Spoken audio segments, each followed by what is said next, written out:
Bom dia. O tópico de hoje é o transistor MOS. Esse material corresponde à sexta edição do livro do Cedar e Smith. Para esse material, a gente precisa do conhecimento prévio das dopagens de silício, da operação do diodo semicondutor e da teoria dos circuitos elétricos. E a gente vai ver hoje, então, a estrutura e o equacionamento do transistor MOS. O átomo de silício tem 4 elétrons na sua última órbita. Então, para estabilizar, ele faz ligação covalente com 4 outros átomos de silício. Dessa maneira, através desse compartilhamento, ele fica com 8 elétrons na sua última órbita e fica estável. Se a gente pegar essa estrutura cristalina e substituir esse átomo, que tem 4 elétrons na sua última órbita, por um átomo pentavalente, isto é, que tenha 5 elétrons na sua última órbita, significa que um elétron está excedente. Então, ele sobe para a órbita de condução. E a gente tem, então, uma estrutura de silício dopada do tipo N. Se, por outro lado, a gente tivesse colocado um átomo trivalente, significa que ficaria a carência, ficaria a falta de um elétron nessa última órbita. Então, a gente tem uma estrutura do tipo P, ou seja, o silício recebeu uma dopagem do tipo P. Se a gente juntar uma estrutura do tipo P e uma estrutura do tipo N, a gente tem, então, um diodo semicondutor. Como o lado N tem elétrons livres na órbita de condução, a repulsão entre os elétrons faz com que alguns migrem para o lado P. Ao migrar para o lado P, eles deixam atrás um átomo que perdeu um elétron, então um íon positivo. E onde chegam, a gente tem, então, um íon negativo, porque é um átomo que recebeu um elétron. Esses íons formam a barreira que impede que novos elétrons migrem. Nesta região não há elétrons livres nem lacunas disponíveis. Essa, então, uma região de depleção. Muito bem, antes de passar para a análise do transistor propriamente dito, vamos usar uma seguinte notação, que é adotada no livro. Letras maiúsculas para componentes DC, como tensão e corrente, letra minúscula para componentes AC, e a sobreposição, letra minúscula e maiúscula, para dizer se tem o valor AC e o valor DC sobrepostos. Aqui temos a estrutura de um transistor MOS. Nessa estrutura, tem-se um substrato, um corpo do tipo P. E nesse corpo do tipo P, são feitas 2 regiões com dopagem do tipo N. Uma das regiões vai se chamar fonte e a outra dreno. Entre as duas e sobre a estrutura do silício, é colocada uma camada de óxido de silício, que basicamente é vidro, é um dielétrico.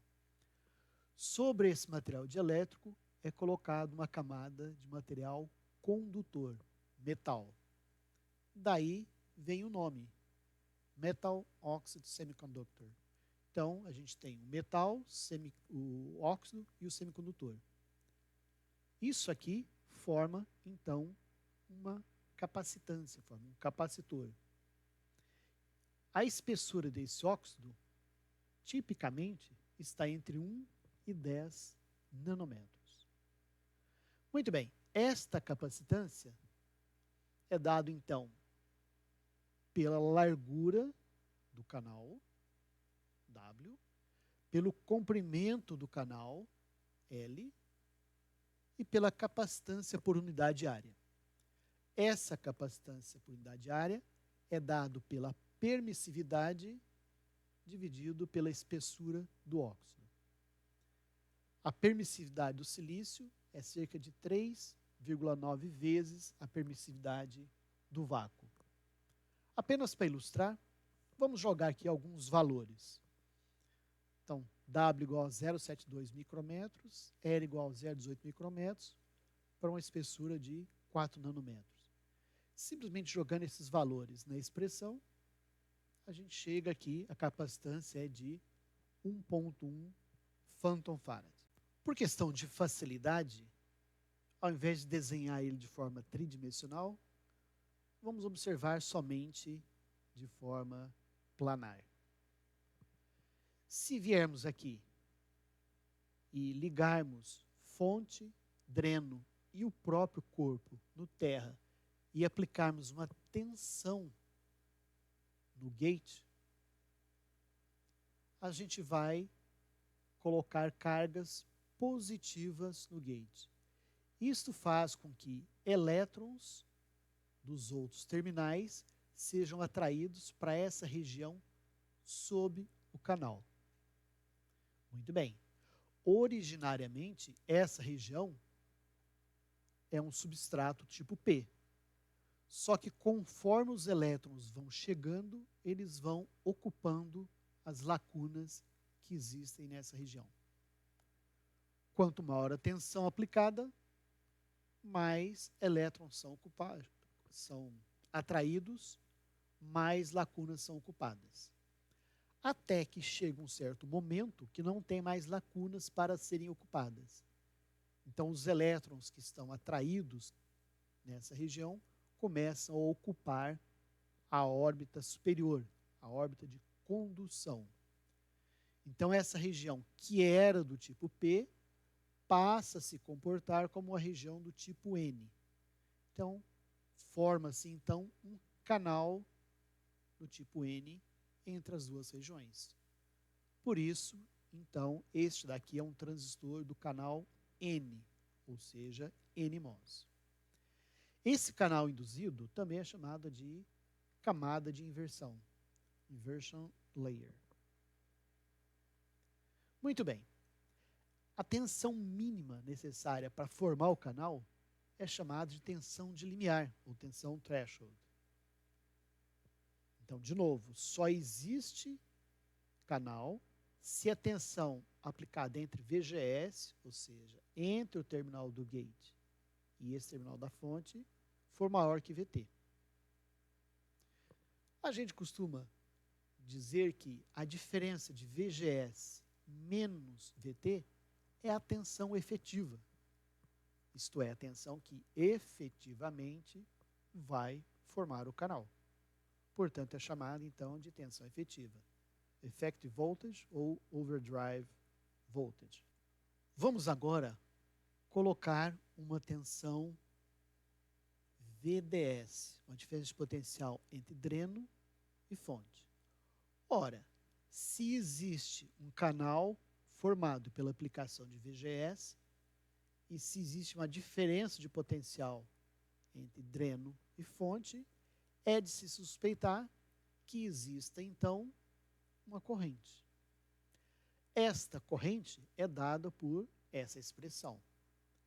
μN é a mobilidade dos portadores, no caso, elétrons, porque são os elétrons os portadores. COX, já vimos, que é a capacitância do óxido. Largura e comprimento do canal. VGS é a diferença de potencial entre gate e fonte. VT é a tensão do threshold. VDS é a diferença de potencial entre dreno e fonte. Às vezes, essa expressão é usada com a substituição de VGS menos VT por tensão de overdrive. E, às vezes, também, esse μN COX é substituído por K'N. E, eventualmente, todo esse conjunto aqui é substituído por Kn. A expressão apresenta uma carinha um pouco mais simplificada. Muito bem. Esta condição existe para VDS menor do que VGS menos VT, ou seja, VGS menor ou igual à tensão de overdrive. Nessa condição, diz-se que o transistor encontra-se na região linear de operação. Essa região é também conhecida como região ômica ou região triodo. Vamos agora ver a situação particular em que VDS é bem menor do que VGS. Pegando a expressão da corrente, a gente observa que se VDS for muito pequena, ao quadrado se torna menor ainda. Dividido por 2, menor ainda. Então, pode-se desprezar essa parte e a expressão resume-se a esta aqui. Muito bem. Dessa expressão, a gente pode observar que existe, então, um comportamento resistivo, que é dado por VDS dividido por ID, que seria, então, dado por essa expressão. Ou seja, a resistência de dreno para a fonte é dado, então, por esta expressão. Isso é importante para a gente saber, por exemplo, o comportamento do transistor quando estiver trabalhando como chave. À medida que VDS vai aumentando, o canal começa a reduzir deste lado. Então, vamos jogar alguns exemplos. Suponha que VGS seja 5 volts. Suponha que VT seja 1. E vamos considerar VGS igual a 0 também. Então, a gente teria 5 volts, menos 0 resulta em 5, menos 1 do VT, 4. 4 volts efetivos aqui. Do outro lado, 5 menos 0, 5. Descontando 1 no VT, seria 4. Então, a gente teria 4 efetivo. Significa que o canal teria a mesma profundidade dos dois lados. Por outro lado, se a gente tiver do lado de cá, por exemplo, 3 volts, então teríamos 5 menos 3, resulta em 2. Descontando 1 para canal, resultaria em 1. Então, a tensão efetiva de cá seria 1 volt. Do lado de cá, continua 4. Então, a gente vê que a profundidade do canal reduz. Na hora que essa tensão atingir os 4 volts, a gente teria 5 menos 4, daria 1. Descontando 1, que é o VT, significa, então, que o canal acabou, o canal estrangulou. Isso é chamado, então, de pinch-off. A gente pode pensar que quando o canal estrangula, a corrente encerra. Na verdade, a corrente continua. E a expressão da corrente é esta que está aqui. Observe que, uma vez que o canal estrangula, ele não mais depende de VDS. Depende apenas de VGS, que pode ser escrito dessa forma ou ainda dessa forma, dependendo se a gente está usando K', KN ou tensão de overdrive. O transistor que a gente havia visto era o transistor de canal N, ou seja, o NMOS. Entretanto, a gente pode fazer tudo ao contrário. A gente pode pegar um substrato do tipo N, fazer as difusões do tipo P, e então a gente tem um transistor canal P, ou transistor PMOS. Para a formação do canal, a gente precisa aplicar uma tensão negativa na placa do capacitor, na placa do gate, para que a gente expulse os elétrons que estão aqui, e assim a região que era N passa a se comportar como a região P, estabelecendo então um canal entre fonte e dreno. Então a gente observa que tudo é o contrário do N. Tensões e correntes são invertidas com relação ao N. Muito bem. A gente poderia também colocar os dois no mesmo substrato. Quando a gente tem os dois no mesmo extrato, a gente tem um MOS complementar, ou CMOS. Então, a gente tem o substrato do tipo P. Nesse substrato do tipo P, faz-se um poço do tipo N. No poço N, a gente tem os transistores P. Da mesma forma, no substrato N, a gente pode ter os transistores N. Antes de continuar, notação dos transistores. Tipicamente, esta daqui é a notação de 4 terminais, sendo então dreno, fonte, o gate e o corpo. E a outra notação bem comum é essa de 3 pinos, onde que o terminal do corpo está ligado ao terminal da fonte. E aqui a gente tem correspondente do transistor PMOS. Antes de continuar, vale a pena lembrar que tanto no N quanto no P, o gate é isolado. Ele é um capacitor. Então, não há corrente elétrica entre gate e os demais terminais. Vamos ver a característica de corrente por tensão do transistor. No caso, para VDS. Enquanto VDS for menor do que a tensão de overdrive, isto é, menor que VGS menos VT, o transistor se encontra na região linear, ou região ômica, ou triodo. A partir desse valor, ele entra na região de saturação. E uma vez na região de saturação, a corrente fica constante, porque não depende de VDS. Naturalmente, para um novo valor de VGS, a gente vai ter novos valores de corrente.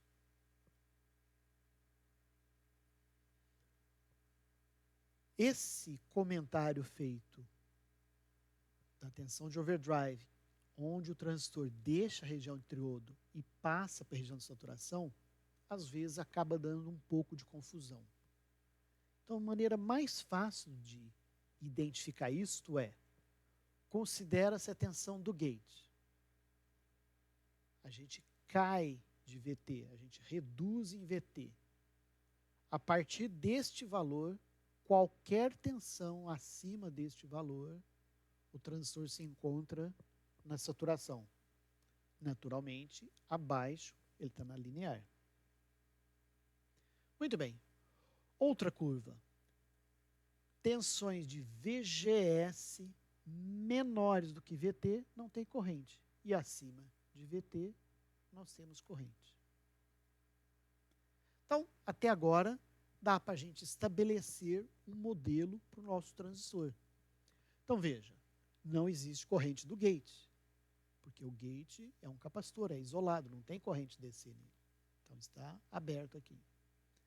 E existe uma corrente de dreno para a fonte, dado pela equação do transistor, no caso aqui na região linear, perdão, na região de saturação, que é onde a gente tem interesse no transistor para amplificação.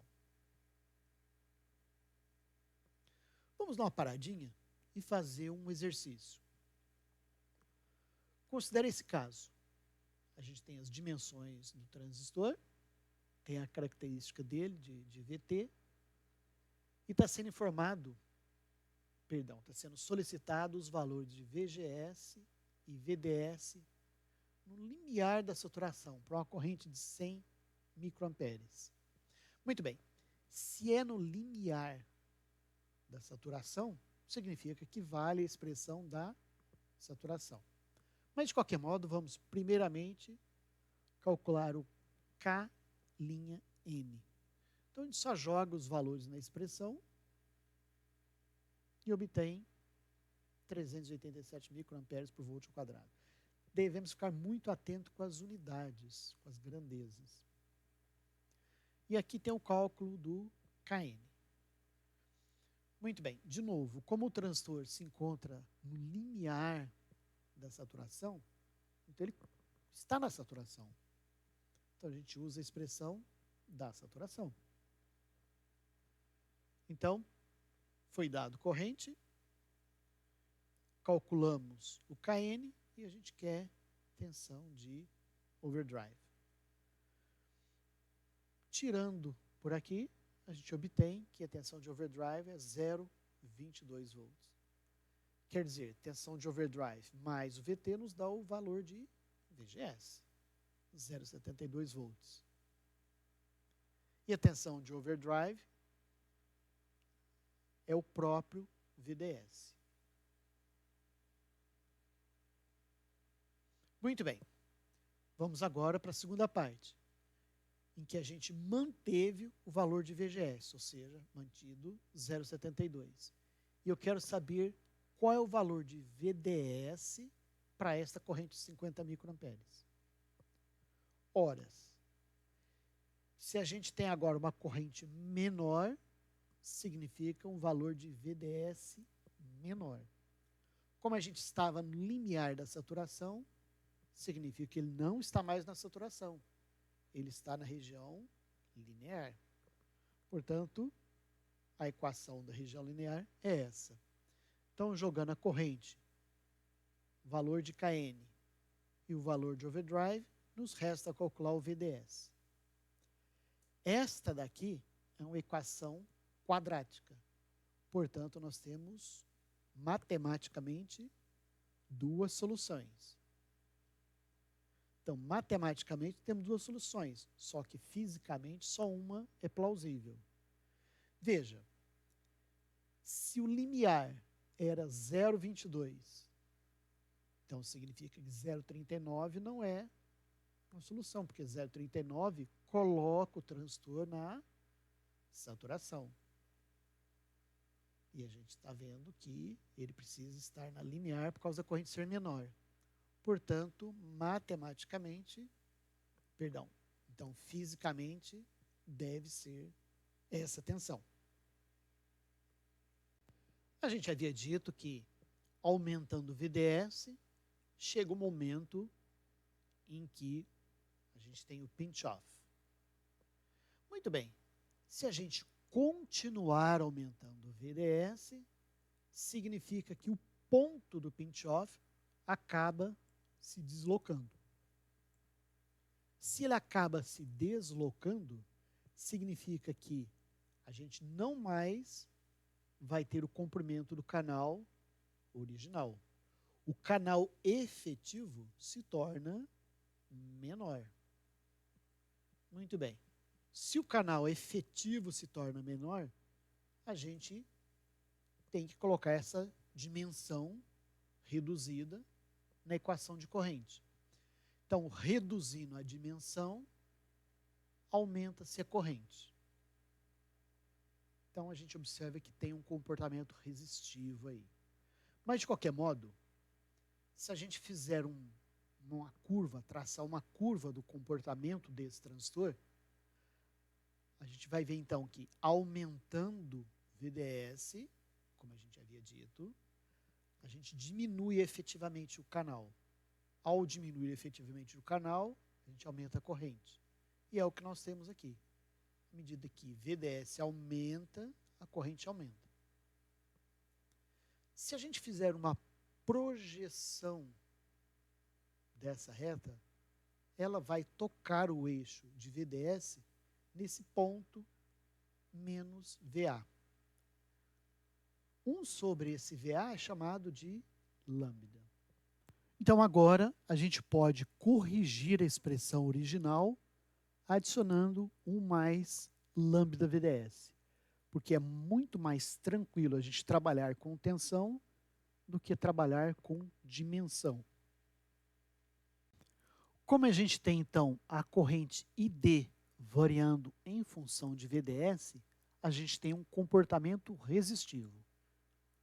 Essa resistência é dada então pela derivada de D com relação a VDS a menos 1. E ao fazer isso, a gente obtém lambda vezes essa expressão que está aqui, que corresponde à expressão original da corrente D na saturação. Então, a gente pode aproximar que essa parte toda embaixo corresponde a ID. Portanto, a gente tem lambda e D, aproximadamente. Lembrando que 1 sobre lambda é VA. Então, a gente tem VA por ID. Esse comportamento resistivo pode, então, ser adicionado ao modelo que a gente tinha do transistor. Bom, vamos parar por aqui e fazer exercícios. Primeiro exercício. É dado, então, um circuito cujo transistor tem essas dimensões, essas características, e no circuito a tensão de dreno vale meio volt. Pede-se para determinar os valores de RS e RD. Então, olhando esse circuito, a primeira coisa que a gente precisa é tentar identificar se o transistor encontra-se na região linear ou região de saturação. Para isso, vamos lembrar dessa regrinha. Considera essa tensão do gate, a gente cai de VT. Qualquer coisa desse ponto para cima, coloca o transistor na saturação. Então, vejamos. O gate aqui é 0. E o VT, 0,7. Quer dizer, 0 descontando 0,7 resulta em menos 0,7. De menos 0,7 para cima, qualquer valor coloca o transistor na saturação. E o dreno está em meio. Meio, mais ou menos aqui, está acima de menos 0,7. Portanto, o transistor se encontra na saturação. Então, vamos usar a expressão da saturação. Então, temos o valor da corrente, 0,4 mA, ou seja, 400 microamperes, os dados do transistor, VGS, que é o que desejamos, e 0,7, que é o VT. Muito bem. Novamente, essa aqui é uma equação quadrática, que resulta em dois valores matematicamente. A gente tem que ver qual dos dois faz sentido. Então, vou começar com 0,2. VGS pode ser 0,2? Não, não pode. Por que que não pode? Porque o valor mínimo é 0,7. Então, VGS precisa ser no mínimo 0,7 para ligar o transistor. Portanto, 0,2 não pode. Assim sendo, VGS é 1,2 volts. Então, sabendo o valor de VGS, a gente pode calcular os outros itens. Vamos lá. RD seria a resistência de dreno. Então, a tensão VDD menos VD dividido pela corrente. 2,5 menos meio dividido por 0,4 resulta em 5K. Muito bem. Tensão de fonte menos VSS dividido por ID resulta em RS. Como essa diferença aqui é 1,2, acabamos de calcular, e aqui sendo 0, então aqui tem que ser menos 1,2. Menos 1,2 menos 2,5 dividido por 0,4 resulta então uma resistência de 3,25 K ohms. Mais um. A gente sabe, então, que se tem esses dados para o transistor e a gente quer obter tensões e correntes desse circuito. Essa estrutura que está aqui, chamada de polarização por divisor de tensão. Mas vejam, esse ponto no meio dos resistores, no divisor resistivo de tensão, está ligado ao gate. Corrente do gate é 0, porque o gate ele é isolado. Como essa corrente é 0, significa então que a gente tem, de fato, um divisor resistivo aqui, e a tensão aqui no meio seria de metade, porque as resistências são iguais, 5 volts. Muito bem, aqui nós não temos mais dados para saber se o transistor está na saturação ou na região linear. Então a gente pode fazer uma análise para tentar identificar, ou a gente pode supor uma das condições, fazer os cálculos e verificar se, através desses cálculos, através dos valores obtidos, ele de fato está naquela condição ou se está em outra. Então, vamos inicialmente supor a saturação. Se a gente supõe a saturação, a gente tem condições de avançar. Então, veja, VGS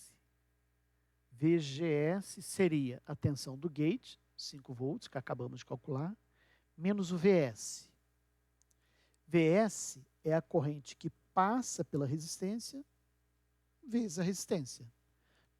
Então, 5 volts do gate, menos 6K vezes o ID, que é a corrente ID, que é a corrente que circula por esses resistores. Como a gente está considerando saturação, a gente usa a expressão da saturação. Então, ID igual ao meio de Kn de VGS. Quanto que é VGS? É isso que a gente acabou de colocar. Menos VT. Está aqui. Então, a gente vai obter novamente uma expressão quadrática. Essa expressão quadrática nos fornece dois valores de corrente, 0,89 e meio. Um desses é real e o outro não. Vamos ver. 0,89, arredondando para 0,9, 0,9 vezes 6K resultaria em uma tensão de 5,4 volts aproximadamente. Mas a tensão da fonte não pode ser acima do gate, senão o transistor não liga. Ou seja, a tensão neste ponto deveria ser inferior a 4, porque a gente tem o VT. 5 menos VT, então teria que ser menor do que 4. Portanto, não pode ser 0,89. Só pode ser meio miliampere. Sendo meio miliampere, a gente joga o valor obtido nessa expressão original e obtém o valor de VGS. E, portanto, podemos obter o valor de VS. VS é dado por 6K vezes a corrente. E VD seria 10 menos a queda aqui. 10 menos 6K vezes ID. Resultando, então, em 0,7 volts. Muito bem. Esses valores obtidos são condizentes. Veja, o VD é maior do que VG menos VT, que é a condição que a gente precisa da saturação. O VD é 7. Ele é maior do que 5 menos 1, maior do que 4. 7 é maior que 4? Sim. Então, confirma que ele está na saturação. Se a gente tivesse obtido valores aqui que contrariam essa condição, ou se tivéssemos obtido algum valor inconsistente aqui, significa que a suposição de saturação estaria errada.